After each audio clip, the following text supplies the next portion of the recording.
Writing for the MSNBC blog, former House Judiciary counsel Michael Conway warned that special counsel Jack Smith is running out of time if he intends to act on any possible charges for Donald Trump.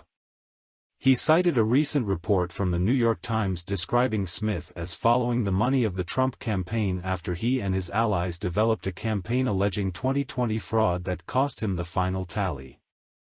Trump told his donors he was going after lawsuits and election challenges, but at a certain point, Trump stopped the lawsuits but still claimed he needed the donations. If accurate, Smith's prosecutorial instinct to pursue his investigation wherever the facts lead, while ordinarily laudable, could become a recipe for delay in this case, wrote Conway.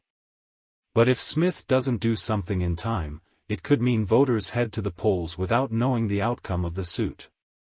Ironically, Republicans have claimed that the Justice Department is being weaponized against Republicans. But the DOJ not taking politics into account means they're not taking the 2024 election into account either.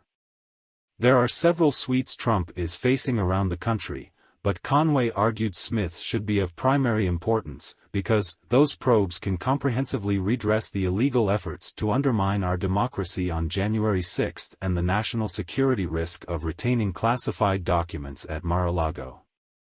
He explained it isn't worth it if the time diversion means longer delays. There's also the matter of Donald Trump's own personal delays if his lawyers manage motion after motion and extend the pretrial timeline.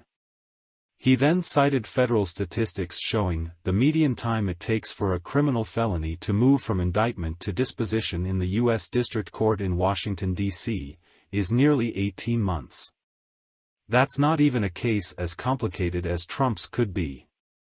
Moreover, the average number of defendants per case in this sample is 1.3 persons, Conway also wrote. If Smith indicts Trump along with many, or any, potential co-conspirators, the complexity of the trial will increase. And so will the delays.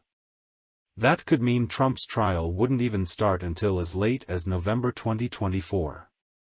If Trump were elected, it would mean he could shut down the entire trial by forcing his newly appointed Justice Department chief to clean house of all prosecutors and investigators. Conway pointed to another concern. The fundraising aspect of the case might not fit inside the assignment given by Attorney General Merrick Garland. While Garland allowed Smith to look into January 6 with a broad allowance of possible crimes, he didn't say anything about wire fraud around possible campaign finance violations.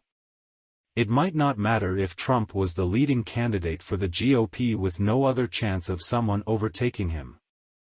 While Florida Governor Ron DeSantis has seen his numbers fall over the past month, he is still likely to announce he's running for president after the Florida legislative session has ended.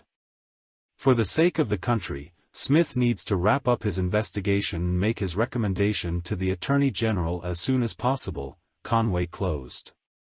With each passing day the risk grows that any criminal charges against Trump will be pending in November 2024.